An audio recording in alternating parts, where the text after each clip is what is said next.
L'abbé Daniel Jean de la Croisée des Chemins m'a interpellé l'année passée quand je suis arrivée. Et il m'a dit, on aimerait ça habiller le mur du fond, qu'on puisse faire une fresque, peut-être avec des jeunes, quelque chose d'imagé, pour que ça donne de la vie ici au local du Parvis.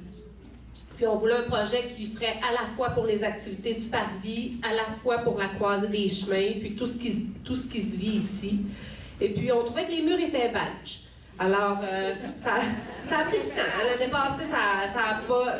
Là, 2 ans, ça n'avait pas bougé beaucoup. Puis là, Daniel m'a relancé. Puis là, finalement, on a fait un petit comité. Et c'est Patrice Imbeau de l'équipe diocésaine qui a dit « Moi, je connais un projet qui existe au local jeunesse, centre-ville. Je pourrais les interpeller. » Alors, on s'est fait un petit comité. Et puis, Patrice a interpellé Carl Poulain. Carl Poulain qui travaille au local jeunesse centre-ville. Puis je l'invite parce que c'est vraiment lui qui a réalisé les 4 panneaux. Je vais l'inviter à venir vous parler de son projet puis un petit peu comment il a fait les panneaux. Il fait une grimace. Après, il va aller à la caméra dire tout ça. Ça va? Non. On rit bien, mais je suis quand même assez nerveux de vous jaser. Pas très familier avec ce genre de pratique-là, tenir un micro devant autant de gens. Tout d'abord, c'est ça. Je m'appelle Carl, je suis artiste multidisciplinaire depuis toujours, mais je travaille pour le local jeune Centre-Ville sur un projet qui s'appelle Art Pression, projet de sensibilisation et de prévention au niveau du graffiti. Vous allez dire, ok, ouais, c'est de là que ça vient. Ouais, effectivement, c'est de là que ça vient. Le but, c'était de réaliser des fresques qui étaient pleines de sens comme ça à la pratique avec la pratique du graffiti. Le graffiti tel qu'on en parle habituellement, c'est des gribouillis qu'on voit sur les murs, c'est des endroits qui sont vandalisés, souvent c'est associé à des méfaits. Mon mandat, moi, depuis les 5 dernières années, c'est de rendre le mot graffiti noble, de s'assurer que les gens le font dans la bonne, de la bonne façon, dans le respect, mais surtout dans la créativité, puis dans le respect des gens et de l'entourage et des milieux. Fait que je rencontre des centaines de jeunes à chaque année dans les écoles secondaires, dans les milieux communautaires jeunesse, peu importe, pour pas vraiment leur taper sur les doigts, mais plutôt leur dire, ben regardez, si tu veux faire du graffiti, il y en a des possibilités, puis on va le faire ensemble, je vais t'appuyer, puis en gros, on va réaliser quelque chose de beau. Fait que cette approche-là a été faite, ces fresques-là ont été faites dans cette même optique-là. Quand j'ai été approché par Patrice et par l'équipe, j'ai dit, moi je fais pas ça tout seul. Moi je suis pas un artiste qui va prendre ces tableaux-là puis qui va mettre ces trucs-là. Je trouve que ça fait pas de sens si j'implique pas personne. Si j'implique pas des jeunes avec qui j'ai travaillé, ça m'intéresse moyen. Pour être franc, ça m'intéresse moyen. Fait que j'ai commencé par justement voir la possibilité, c'était quoi le concept, c'était quoi le bon, est-ce que c'est réalisable, est-ce que pour moi ça m'inspire de faire ça. Après ça, rencontrer Kevin, un jeune avec qui j'ai fait un projet aussi, qui peut-être vous en avez. Vous avez compris là. Vous avez entendu parler? Bon, c'est bon.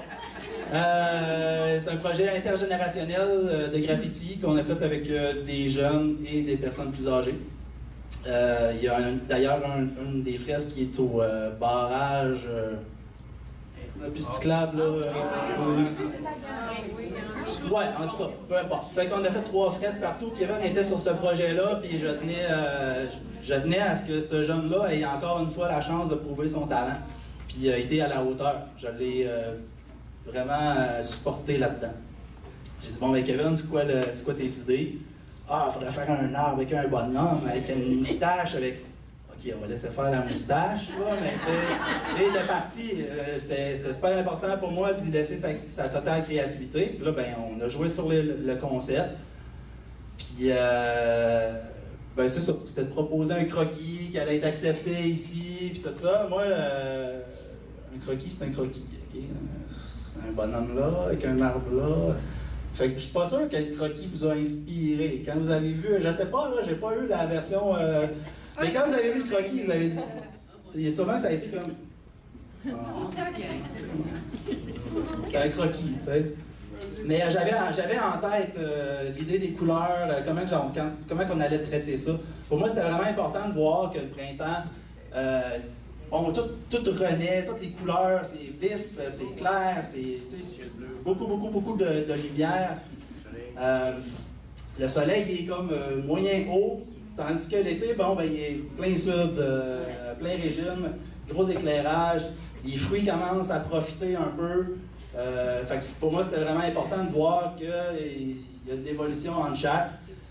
Quand on est arrivé à l'automne, c'était là que la transition était plus dure à faire. Je me suis dit, OK, il faut qu'il y ait quand même des arbres, des feuilles, mais qu'on voit que ça tombe, que ça bande, Fait que c'est celui qui m'a donné peut-être un petit peu plus de défis. C'est probablement mon préféré aussi, mais c'est celui qui m'a fait le plus serrer les dents.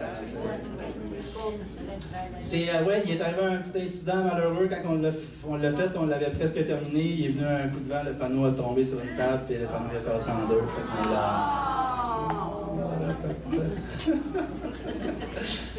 Et c'est ça, fait que pour moi, ça avait plein de bon sens qu'il y ait justement beaucoup de feuilles qui tombent, qu'on voit que les journées commencent à raccourcir, ça devient plus nuageux, les ciels sont plus souvent menaçants à l'automne.